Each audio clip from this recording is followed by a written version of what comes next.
Alright. Shalom Yasharala. Shalom les frères et les sœurs, les dispersés du Père à travers le monde. Shalom aux fils et aux filles des nations païennes. Shalom les frères. Shalom, que le Père soit glorifié. Voilà, comme d'habitude. C'est toujours pour moi, votre frère, un grand plaisir de venir vous parler. Gloire au Père par la personne du Mashiach.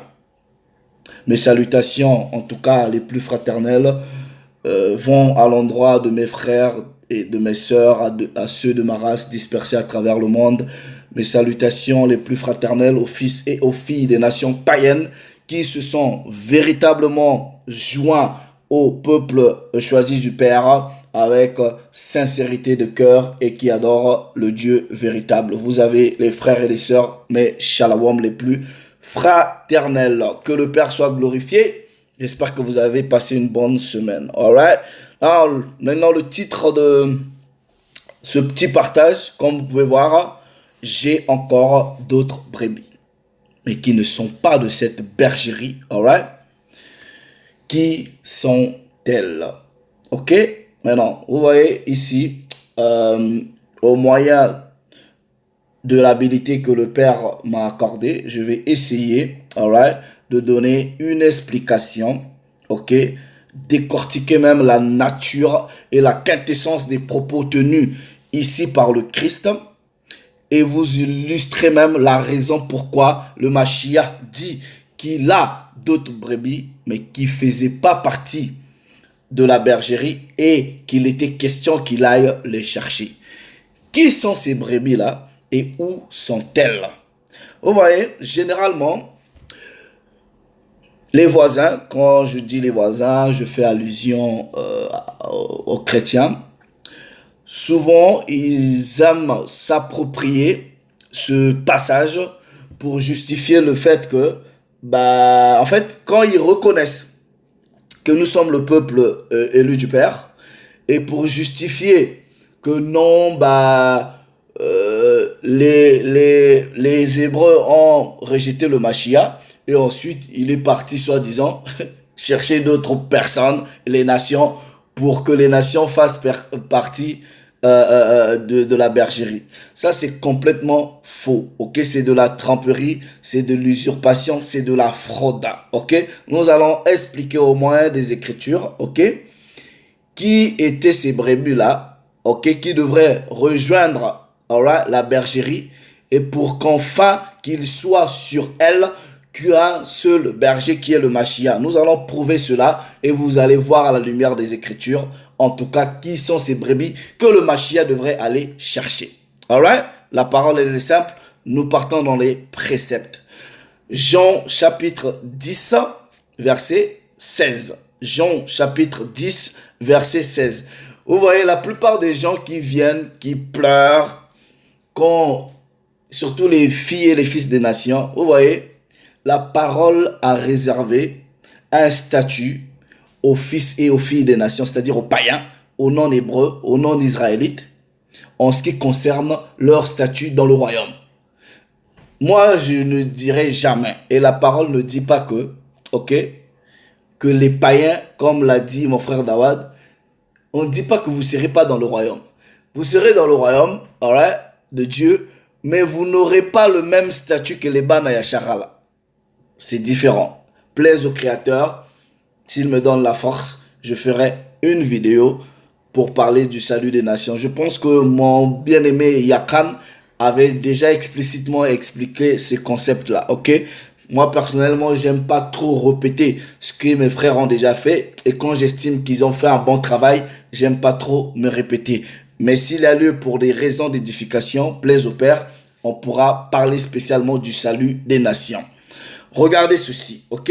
Il est écrit dans Jean, pour rester dans le vif du sujet, Jean chapitre 10, verset 16. Donc nous allons comprendre qui étaient ces brebis-là et comment le Mashiach devrait aller les chercher. Il est écrit, version de la Bible King James française, j'ai encore d'autres brebis qui ne sont pas partis, qui ne sont pas de cette bergerie. Vous devrez déjà comprendre par là, il y avait déjà, ok, une bergerie qui existait. Donc, il y avait déjà des brebis qui faisaient partie d'une bergerie. Mais le Mashiach leur fait comprendre à ces brebis-là, en disant, oui, vous êtes ici, mais la bergerie, elle n'est pas encore complète. Il y a encore d'autres brebis, il faut que j'aille chercher. Frères et sœurs, Dieu n'aime pas le mélange, ok? Ne croyez pas que dans cette bergerie-là, il y aura des lions dedans, il y aura des vaches dedans, il y aura... Non, cette bergerie-là, ok, n'aura qu'une seule espèce de brebis. Il n'y aura pas de mélange dedans. Et on va le prouver selon les Écritures, ok? Il dit... J'ai encore d'autres brebis, mais ces brebis-là ne sont pas avec vous. Il faut que j'aille les chercher, que je les emmène. Elles vont écouter ma voix. Et avec vous, ok, quand ces brebis-là viendront, vous formerez un seul troupeau et je serai votre seul berger. Qui sont ces brebis-là? Maintenant, regardez une indication très importante que le Mashiach nous donne. Nous partons dans Matthieu, au chapitre 15, du verset 24, il dit explicitement ceci. Il répondit, je n'ai été envoyé qu'aux brebis perdues de la maison d'Israël. Il ne dit pas, j'ai pas été envoyé pour les nations. Il dit explicitement. Moi, je ne fais que lire. Je n'ai été envoyé que. Je n'ai été envoyé que. Donc, s'il faut, c'est-à-dire rephraser, ok, on va dire, Dieu m'a envoyé, pas pour les autres, et m'a envoyé spécialement que pour les brebis perdues de la maison d'Israël.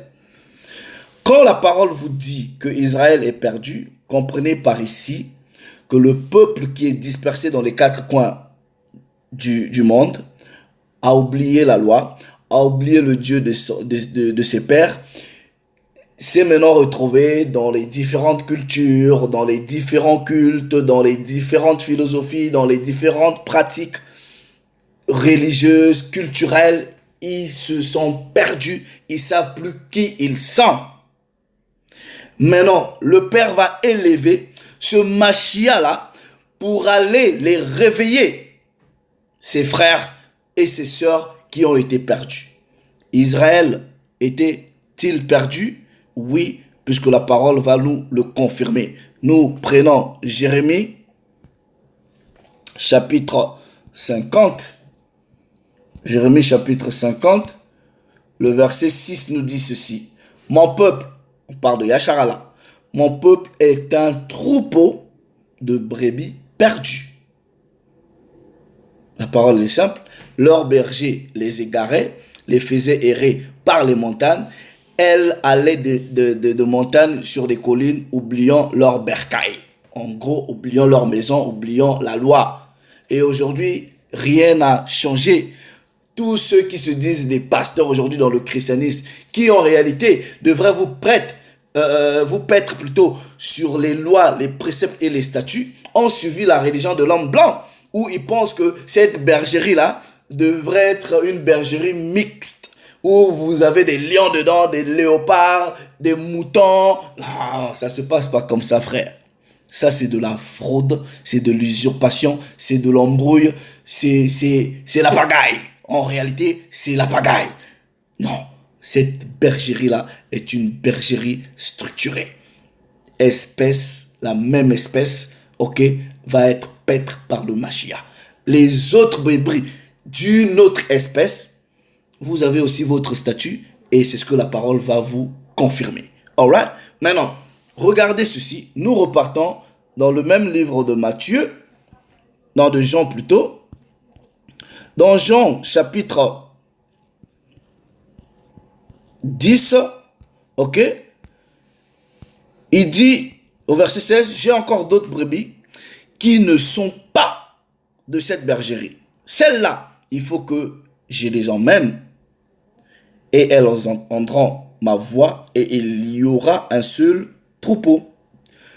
Par quel mécanisme maintenant le Mashiach va ramener, ok, les brebis qui faisaient plus partie de la bergerie afin que, ensemble avec celles qui étaient restées dans la bergerie, puissent former un seul troupeau. Il y a un détail maintenant très important. Regardez ceci. Un détail très important. Le Mashiach va dire dans Jean chapitre 7. Ok? Dans Jean chapitre 7, nous allons prendre le verset 35. Regardez bien. Alright?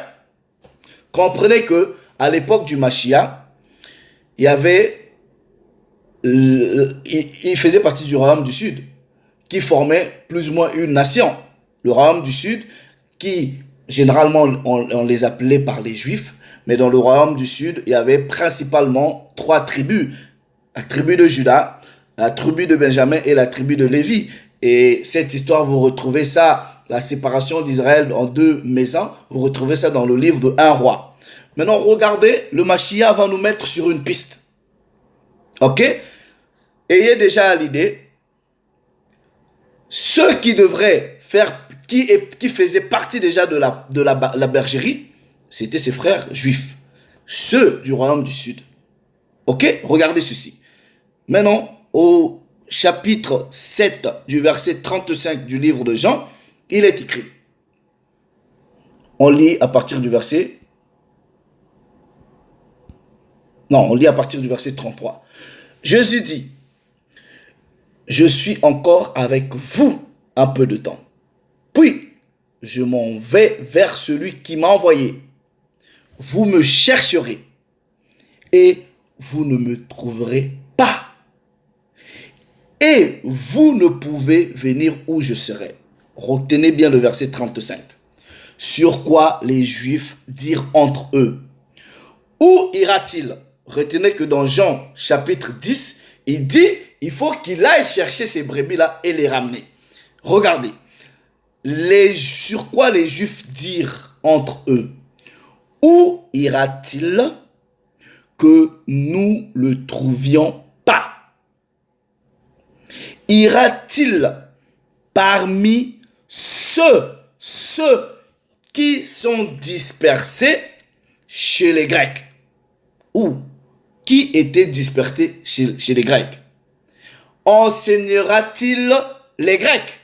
C'est pour cela, les frères, vous les chrétiens là, vous ne connaissez pas la Bible. Quand vous lisez dans la Bible, vous venez avec les versets, il n'y a ni grec ni juif. Vous pensez que quand vous lisez, il n'y a ni grec ni juif, vous pensez que les Grecs là, c'est forcément les Grecs blancs? Non, frère. Venez ici, on va vous enseigner ces choses-là et on le fait gratuitement et de bon cœur. Mais regardez la précision. Ira-t-il parmi ceux qui sont dispersés? Qui étaient dispersés chez les Grecs? Vous allez comprendre que les Grecs ici, quand vous voyez grec ici, ce ne sont que les autres Israélites qui vivaient dans ce qu'on appelle par les diasporas, qui étaient devenus par la religion, par la culture, par le culte, par les traditions, les coutumes, les manières de vivre, étrangers à Israël. Ils étaient devenus des païens. Il y a 2 sortes de Grecs dans la parole et il y a 2 sortes de païens dans la parole. Premier type de païen dans la parole, c'est biologiquement par le sang un non-israélite. Ok? Première signification du grec dans la parole, c'est-à-dire un grec, voilà, il n'a rien à voir avec nous. Mais deuxième possibilité ou deuxième compréhension, c'est qu'il y a aussi des Israélites de sang, de race, qui sont devenus des païens, qui sont aussi devenus grecs. Et non, il dit, ira-t-il, ces Juifs disent plutôt, ira-t-il parmi ceux qui sont dispersés chez les Grecs et enseignera-t-il les Grecs? Maintenant, on va prendre d'autres traductions qui vont vous expliquer cela.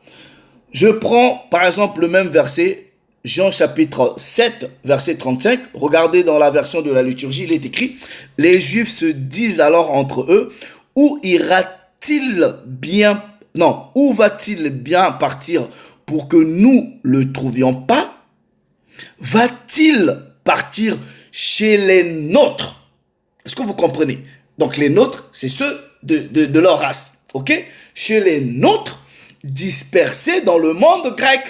Mais si vous avez une traduction qui vous dit ira-t-il chez les Grecs, qui vous ne précise pas que ces Grecs-là, ce ne sont que des Israélites qui vivent dans le monde grec. La parole vous dit ici, va-t-il partir chez les nôtres, dispersés dans le monde grec, afin d'instruire les Grecs?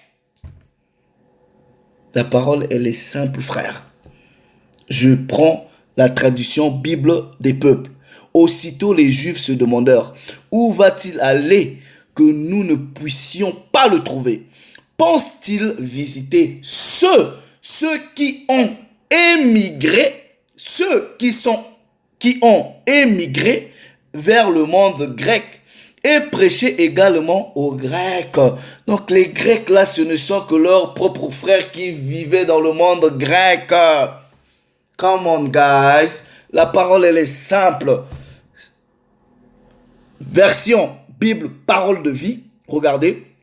Alors les Juifs demandèrent entre eux, où va-t-il aller? À un endroit où nous ne pourrons pas le trouver.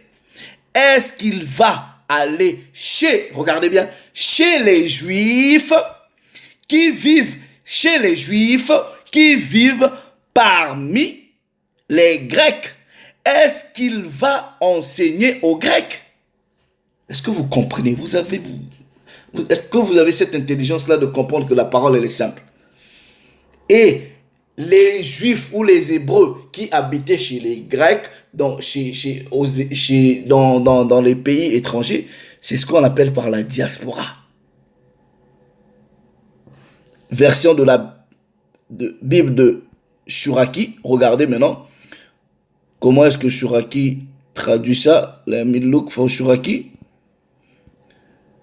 Shuraki, il dit, les Yéhoudines se disent entre eux, où donc va-t-il celui-là que nous ne puissions pas le retrouver? Va-t-il partir dans la diaspora des Hellènes et enseigner les Hellènes? Donc les Hellènes, ce sont les Juifs qui sont devenus des Grecs. Ok? Maintenant, regardez. Il y a quelqu'un qui va maintenant donner une prophétie dans le même livre de Jean. Ok? Maintenant, nous allons prendre le chapitre 11 à partir du verset 50. À partir du verset 51. Un souverain sacrificateur. Regardez. Regardez. Or, il ne dit pas cela de lui-même. Mais étant souverain sacrificateur cette année-là, il prophétisa que le Mashiach devrait mourir pour la nation. Quand on dit le Mashiach devrait mourir pour la nation, il fait allusion au royaume du Nord. C'est pour cela qu'on va dire le salut vient des Juifs. Ok? Quand on dit le salut vient des Juifs, ok? Ça veut dire que le salut a été d'abord envoyé premièrement, alright, aux Juifs. Mais comprenez ici, quand on dit aux Juifs, on parle principalement de la maison de Juda, le royaume du Sud, avec pour tribu principale Juda, Benjamin et Lévi. Maintenant on dit, il prophétisa que le Mashiach devrait mourir pour la nation, royaume du Sud. Mais regardez le verset 52. Et ce n'était pas pour la nation seulement, ce n'était pas pour le royaume du Sud seulement, vous allez comprendre tout le long de l'enseignement, mais aussi afin de réunir. Ok? Donc vous ne pouvez pas réunir ce qui n'a jamais été uni. C'est une réunion. On vous dit la mort du Mashiach n'était pas seulement pour la nation, mais c'était aussi afin de réunir en un seul corps, en un seul troupeau, qui? Les enfants de Dieu dispersés. Quand on vous dit les enfants de Dieu dispersés là, c'est les Édomites qui ont été dispersés, c'est les Moabites, c'est les Égyptiens, c'est les Philistins, c'est les Ammonites. Non. Les dispersés, ce sont les Bani Yashara. Est-ce que vous comprenez maintenant où on va en venir? Regardez ceci. Alright? Nous allons dans Romains. La parole, elle est simple. Ok? Dans Romains, chapitre 11. Et je pense que quand j'ai expliqué le mystère même du greffage, je pense avoir bien expliqué, les frères ont compris. Ok? Regardez bien ceci. Romains, chapitre 11. Ok? Nous prenons à partir du verset 11. À partir du verset 11, il est écrit. Je dis donc, est-ce pour tomber qu'ils ont branché, loin de là. Mais par leur chute, ça c'est ce que les chrétiens prennent. Et regardez, par leur chute, le salut est devenu accessible aux païens. Oh!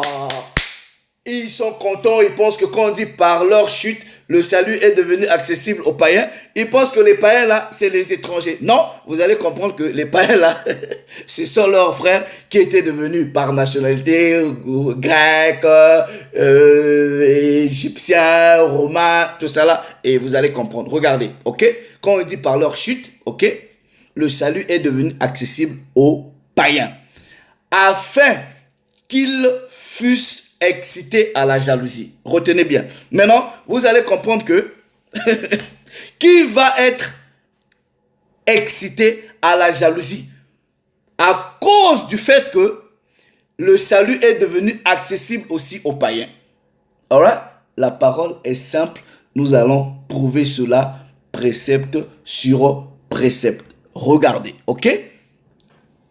Or, si leur chute a été la richesse du monde, leur amoindrissement la richesse des païens, combien plus en sera-t-il quand ils se convertiront tous? Regardez ceci, verset 13. Je vous le dis à vous, païens, en tant que je suis apôtre de païens, alright? Je glorifie mon ministère. Les chrétiens, quand ils pensent païens, ils pensent que ça là, on parle aux non-israélites, aux nations. Non, on parle que aux Israélites ici. Regardez. Afin, s'il est possible, d'exciter la jalousie de ceux de qui? De ma race, et de faire quoi? Et d'en sauver quelques-uns. Quelques-uns de où? De sa race. Maintenant, vous allez voir quelle était la race de Paul de Tarse qui parle ici. La parole est simple. Nous prenons Philippiens, chapitre 3, ok? Philippiens chapitre 3, nous lisons le verset 5. Moi, circoncis le 8e jour de la race d'Israël. Donc, Paul dit, on va exciter la jalousie de ceux de ma race pour en sauver quelques-uns. Il dit, moi, circoncis le 8e jour de la race d'Israël, de la tribu de Benjamin, hébreu, ne hébreu, quant à la loi, pharisien. La parole est simple. Maintenant, on va voir à qui il s'adressait pour que ces gens à qui il s'adressait deviennent jaloux, et ils devraient devenir jaloux par rapport à qui? Vous allez maintenant comprendre selon le récit biblique, alright? Qui étaient les païens, ok? Et qui étaient jaloux du fait que les païens aussi vont recevoir le Saint-Esprit. Vous voyez les gens comme les Corneilles, les immatures spirituellement, ils viennent, ils pensent que Corneille c'est un blanc qui a reçu le Saint-Esprit. Mais ça c'est un sacrilège. Vous allez comprendre. Vous n'avez pas vu la réaction que quand, par exemple, les gens comme les Corneilles ont reçu la parole, les autres là étaient fâchés, les apôtres étaient fâchés, et ils ont fait asseoir Pierre pour qu'il explique. Vous ne comprenez pas la trame, vous ne comprenez pas ce qui se passe. Regardez, alright? Nous prenons, vous allez voir pourquoi il parle de jalousie. Nous prenons Ésaïe, ok? Ésaïe, chapitre 11, ok? Ésaïe, chapitre 11. Nous lisons à partir du verset 12. Regardez. Il élèvera une bannière pour les nations. Ok? Il rassemblera, c'est-à-dire le berger va rassembler, ok? Les exilés d'Israël. Et il recueillera les dispersés de Juda des 4 extrémités de la terre. Verset 13, ça c'est ce que Paul dit. La jalousie d'Éphraïm. Ok? Éphraïm, c'est le royaume du nord. Ok? Joseph, maison d'Israël. La jalousie d'Éphraïm disparaîtra et ses ennemis en Juda seront anéantis. Éphraïm ne sera plus jaloux de Juda, c'est-à-dire la maison d'Israël ne sera plus jaloux de la maison de Juda, et Juda ne sera plus hostile à Éphraïm. Paul parle de jalousie. Cette jalousie-là va finir. Ok? Pourquoi? Parce que ceux qui étaient restés dans la bergerie vont comprendre qu'en réalité, d'autres brebis qui devraient rentrer à la maison étaient déjà prophétisés. C'est tout le ministère de Paul et de Pierre qui vont passer du temps pour expliquer cela. Ok? Maintenant, vous voyez souvent dans la parole, on vous dit le salut vient des Juifs. Pourquoi? Parce que c'est la maison de Juda qui devrait d'abord, premièrement, être, c'est-à-dire cette lumière-là, le Mashiach, devrait d'abord venir chez ses frères, c'est-à-dire ses frères juifs, ok? Je ne parle pas de ses frères israélites, c'est-à-dire il est venu chez les siens. Les siens ici ont fait allusion à ceux de sa nation principalement, ok? Il est venu chez les siens, c'est-à-dire au royaume du sud, et quelques-uns, c'est-à-dire les sacrificateurs, ceux qui étaient détenteurs de la loi, l'ont rejeté. Alright? Regardez ceci. Regardez, on dit le salut vient des Juifs. Ça a été prophétisé. Donc, c'est la maison de Juda qui devrait recevoir d'abord le salut en premier, et ensuite, la maison d'Israël devrait recevoir le salut en deuxième. Ok? Ou la lumière ou le Christ. Regardez, Zacharie, chapitre... Zacharie chapitre 12, ok? Regardez le verset 7. Il est écrit, l'Éternel sauvera d'abord les tentes de Juda. D'abord, ou en premier, ok? Donc, les tentes de Juda, alright? Afin que la gloire de la maison d'Israël, la gloire des habitants de Jérusalem ne se lève pas au-dessus de Juda. Il sauvera d'abord Juda. C'est pour cela quand le Mashiach vient, il dit le salut vient des Juifs. Ok? Il a dit ça à la femme samaritaine. Mais la femme samaritaine, c'est une Israélite. Elle fait partie du royaume du Nord. C'est pour cela quand le Mashiach l'a rencontré, il dit, vous adorez ce que vous ne savez pas. Nous adorons ce que nous savons. Le salut vient des Juifs. Mais il parlait à sa sœur de la maison d'Israël, du royaume du Nord, la Samarie, qui est la tête d'Éphraïm. C'est écrit dans vos Bibles. Regardez ceci. Regardez. Nous partons dans Éphésiens, puisque j'avais déjà touché Romains, pour vous expliquer le concept même du greffage. Nous partons dans Éphésiens. Regardez bien. Éphésiens, nous prenons le chapitre 2, à partir du verset 11. Regardez. Il est écrit. Regardez. C'est pourquoi, ok? C'est pourquoi, vous, autrefois, païens, dans la chair, vous qui étiez païens dans la chair. Donc, vous allez comprendre qu'ici, ce ne sont que des frères qui se parlent entre eux. Appelés, vous étiez appelés incirconcis. J'avais déjà expliqué ça dans plusieurs vidéos, que beaucoup des Israélites, principalement du royaume du Nord, ne connaissaient plus la loi, les histoires de circoncision, parce que ils étaient hellénisés, romanisés, ok, qu'ils ne suivaient plus les coutumes de leur père. Maintenant, regardez, vous, c'est pourquoi vous, autrefois, païens dans la chair, appelés incirconcis, par ceux qu'on appelle circoncis. Qui sont ceux qu'on appelle par des circoncis? Ce sont ceux du royaume du sud qui gardaient un peu la loi. C'est pour cela, Paul vous dit qu'il est hébreu, un circoncis du 8e jour. Maintenant, leurs frères du royaume du Nord, ils étaient plus circoncis, comme il est écrit dans le livre de Maccabée. J'ai déjà expliqué cela. Regardez. Et qui le sont en la chair par la main de l'homme. Regardez bien. Il dit, maintenant souvenez-vous que vous étiez en ce temps-là, quand vous étiez encore des païens, avant de revenir à la bergerie, vous étiez en ce temps-là sans Christ. Vous vivez ailleurs, vous ne connaissez pas le Mashiach. Privé de droit de cité en Israël, c'est-à-dire vous ne faisiez plus partie de la nation.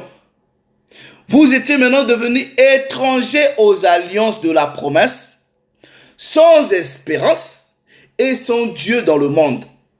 Mais maintenant, c'est-à-dire dans le Mashiach, vous qui étiez dans le passé, jadis, autrefois éloignés de ces choses-là, vous avez été rapprochés par le sang du Christ.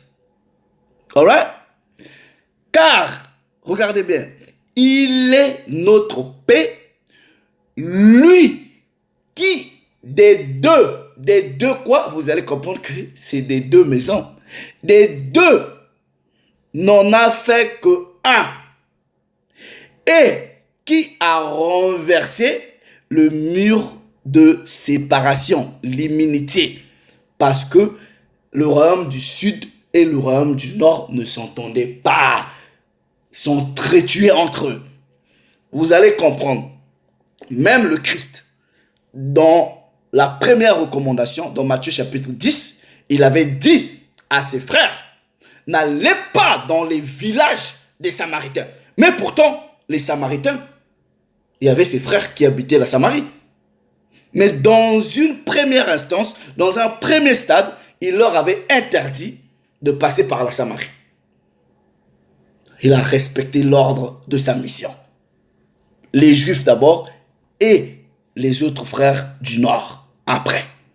Alright? Regardez.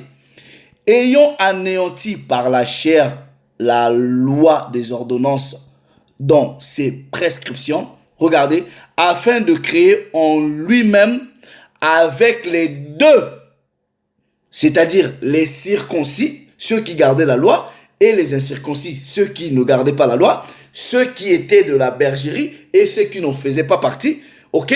Donc le Mashiach, par sa mort, ok, il a fait avec les deux un seul homme nouveau en établissant la paix. Regardez. Et de les réconcilier. Quand on parle de réconciliation, on ne réconcilie que ce qui n'était pas bien, c'est-à-dire une relation qui était détruite. Et de les réconcilier l'un avec l'autre en un seul corps.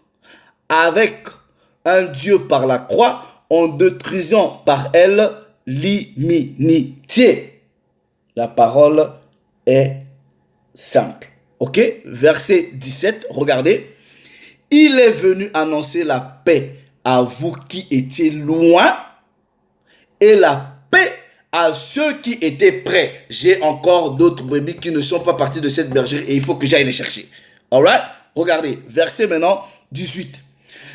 Car par lui, nous avons les uns et les autres accès auprès du Père dans un même esprit. Ainsi donc, vous n'êtes plus étrangers ni des gens du dehors, mais vous êtes concitoyens des saints, gens de la maison de Dieu. Regardez, ok? La parole est simple. Vous avez été édifiés sur le fondement des apôtres et des prophètes, le Mashiach lui-même étant la pierre angulaire. Regardez, nous repartons dans Romains chapitre 11 maintenant, ok? Ça, je l'avais déjà expliqué en long. Romains chapitre 11. Alright? Regardez, on va lire à partir du verset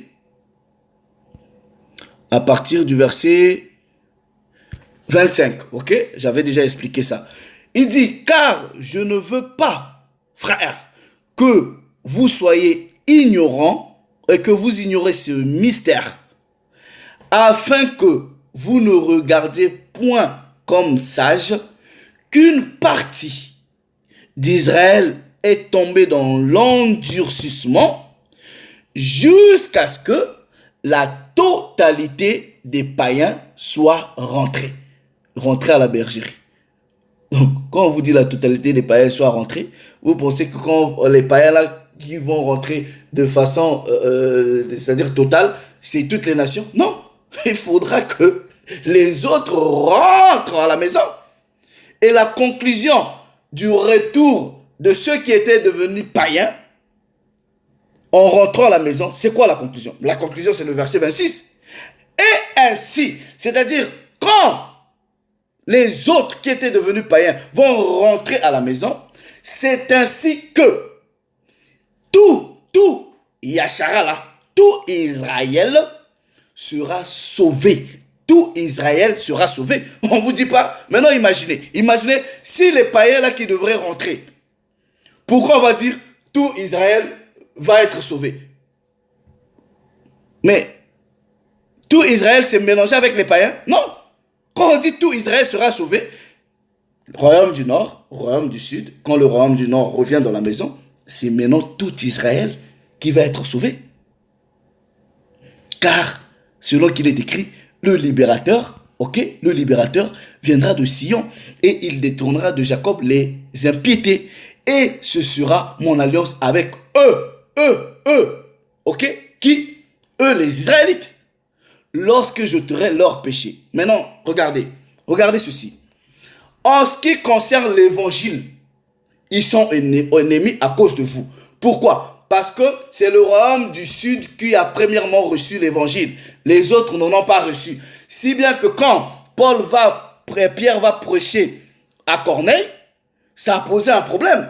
Il dit, mais pourquoi tu es parti faire ça? Cette bonne nouvelle-là ne devrait pas d'abord être prêchée à ces gens-là. À cause de cet évangile, ils sont ennemis. Mais en ce qui concerne l'élection, puisque toute la nation a été choisie, ils sont aussi aimés de Dieu à cause de leur père, c'est-à-dire à cause de l'alliance avec leur père. Et on vous dit, car Dieu ne se repent pas de ses dons, c'est-à-dire ce qu'il avait promis, il ne se repent pas. C'est ce qu'il va accorder. La parole est simple, les frères. Et le retour des deux maisons d'Israël sous la forme du greffage, quand vous lisez Romains, on vous parle d'olivier sauvage, tout, je pense avoir déjà expliqué ça. Le greffage, c'est quoi? Vous prenez un arbre, vous avez, en fait, regardez, on va vous expliquer, puisque Ézéchiel l'avait déjà prophétisé, ok? Voilà, Ézéchiel chapitre 37. Ézéchiel chapitre 37. Voilà, à partir du verset 16, regardez. Et toi, fils de l'homme, prends une pièce de bois, alright? Un morceau d'arbre, une branche, peu importe comment vous pouvez comprendre ça, ok? Puisque quand on parle du greffage, tout ça là, c'est un terme plus ou moins agricole, ok? Regardez. Et toi, fils de l'homme, prends une pièce de bois et écris dessus. Première pièce de bois pour Judas et les enfants d'Israël qui lui sont associés, c'est-à-dire Judas, Benjamin et Lévi. Un morceau de bois.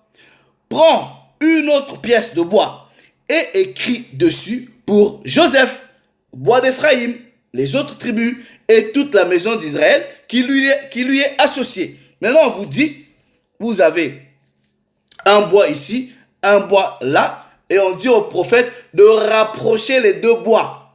Rapproche-les l'une à l'autre pour en former une seule pièce. Les troupeaux du nord, les troupeaux du sud, pour faire une même et seule bergerie. Est-ce que vous comprenez? C'est simple. Pour former une seule pièce, en sorte qu'ils soient unis dans ta main.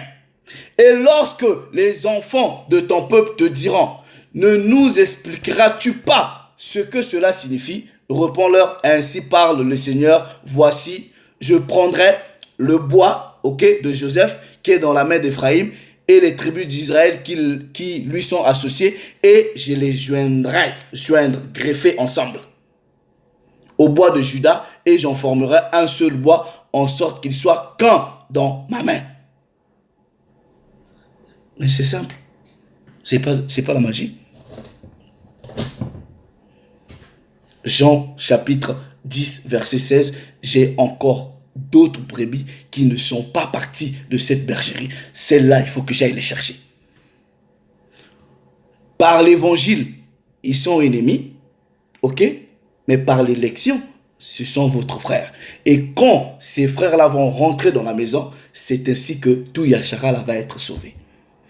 Ça n'a rien à voir avec les païens, c'est-à-dire les nations. Ça n'a rien à voir avec les Édomites, les Ammonites, les Égyptiens. Ça n'a rien à voir avec eux.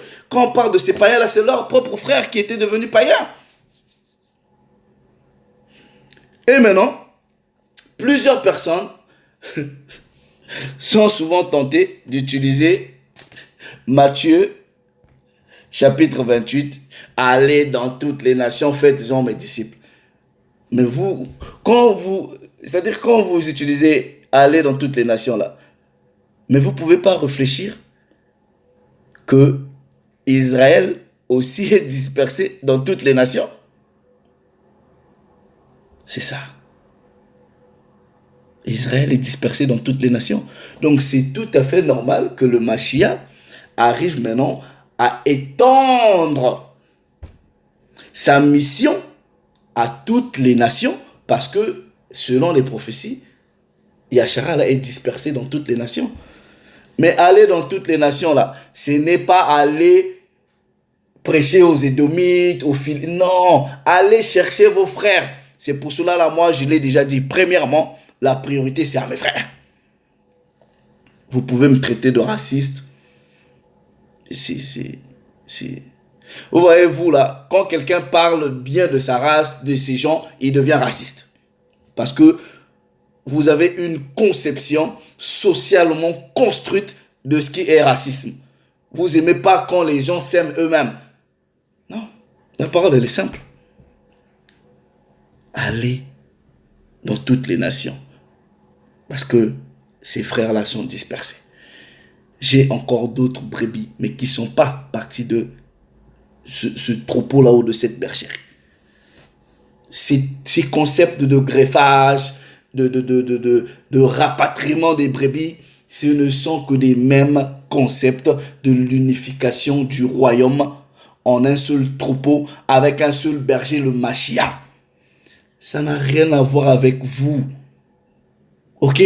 Maintenant, quand nous disons ça, nous ne sommes pas en train de dire que les étrangers ne seront pas dans le royaume. Non, ça n'a rien à voir. Mais par exemple, dans le royaume, ici, là, pendant le règne des nations, nous sommes dans le règne des nations, mais nous n'avons pas le même statut que ceux qui gouvernent. Mais exactement, ça va être pareil. Nous sommes au bas de l'échelle, mais nous sommes quand même partie de votre règne.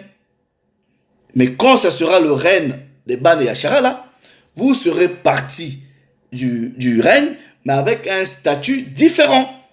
C'est ça qu'il faut comprendre.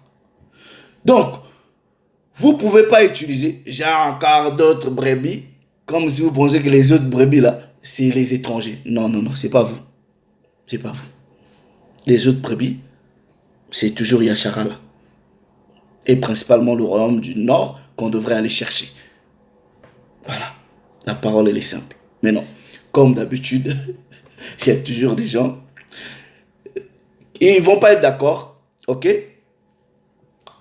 Non pas par ce que je viens de lire, mais ils ne vont pas être d'accord parce qu'ils n'aiment pas ma gueule. Bon. J'ai donné combien de préceptes? J'ai quand même donné au moins plus d'une dizaine de préceptes. Mais non, par respect, ok? Si vous êtes intellectuellement honnête, spirituellement honnête, ok? Apportez vos preuves contraires au moyen des préceptes équivalent à ce que j'ai donné. C'est aussi simple. Et quand vous feriez ça, en ce moment, on peut prendre la balance pour voir, oh, tel frère, telle personne a ramené des préceptes différents. Peut-être, oui, lui il a raison. Peut-être que moi, Allegra, j'avais pas compris. Mais ça sert à rien de venir pour pleurer, ramener encore d'autres versets que vous ne comprenez pas. Donc en gros, faites attention quand vous lisez grec dans la Bible, faites attention quand vous lisez païen dans la Bible. Non, toutes ces choses-là, il faut les comprendre de façon dichotomique. Il y a toujours deux sens. Donc, quand je vois par exemple un Moutou, un Moine Charala, qui est dans le christianisme, pour moi c'est un païen.